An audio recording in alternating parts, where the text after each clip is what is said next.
గ్రామ సభల్లో ప్రజా వ్యతిరేకతే కాంగ్రెస్ పతనానికి నాంది అని మాజీ ఎమ్మెల్యే జీవన్ రెడ్డి అన్నారు. ఎన్నికల సమయంలో ఇచ్చిన 6 గ్యారంటీలకి గతి లేదు. ఇక ఇల్లు, రేషన్ కార్డులు ఇస్తామంటే నమ్మేదెవరని ఎద్దేవా చేశారు. ఇందిరమ్మ ఇల్లు, రేషన్ కార్డుల మంజూరు పేరుతో నిర్వహిస్తున్న గ్రామ సభల్లో ప్రజల తిరుగుబాటు కాంగ్రెస్ ప్రజా వ్యతిరేక పాలనకు నిలువెత్తు నిదర్శనమన్నారు. ఇందిరమ్మ ఇల్లు, రేషన్ కార్డుల సర్కస్ పీట్లు లోకల్ బాడీ ఓట్ల కోసం కాంగ్రెస్ పడుతున్న పాట్లు అని జీవన్ రెడ్డి విమర్శించారు. ఇది పీపుల్స్ సర్కార్ కాదు, గ్రాఫిక్స్ సర్కార్ అని మండిపడ్డారు. ప్రజలంతా ప్రభుత్వ మోసాలపై నిరసన గలమెత్తాలని జీవన్ రెడ్డి పిలుపునిచ్చారు. కాంగ్రెస్ పార్టీ ఇలా గ్రామాలకు వస్తా ఉంటే చాలా దగ్గరలో ఎమ్మెల్యేలపై తిరుగుబాట్లు చేస్తూ ఉన్నారు. ఆర్మూర్ నియోజకవర్గంలో ఎమ్మెల్యే పైడి రాకేష్ రెడ్డి పైన గ్రామ సభల్లో ప్రజాపాలనలో తిరుగుబాటు, ఆయన ఇస్తున్న డబుల్ బెడ్రూమ్ ఇళ్ల గురించి ప్రశ్నిస్తూ ఉన్నారు.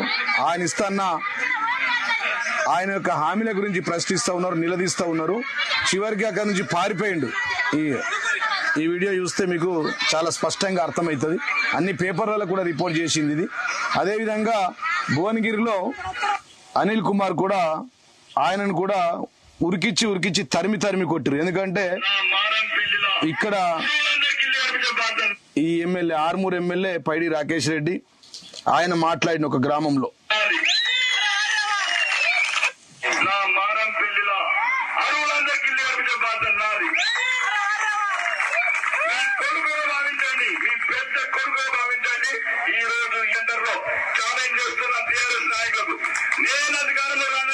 మొదలు కొబ్బరికాయ కొట్టేది కొత్త గృహాలకు, నేను కొబ్బరికాయ కొట్టేది బైపాస్ రోడ్డుకు.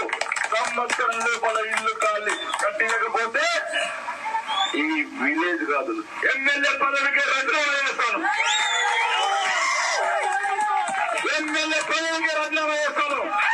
ఇది మారంపల్లి తల్లులుగా, నీ కొడుకుగా, మీ అన్నగా ఈ మారంపల్లిలో నేను చెప్తున్నాను, 1 year లోపల ఇల్లు కట్టే బాధ్యత నాది. పెన్షన్లు, ఇంటికి 2 పెన్షన్లు, ఒక్కటి కాదు 2.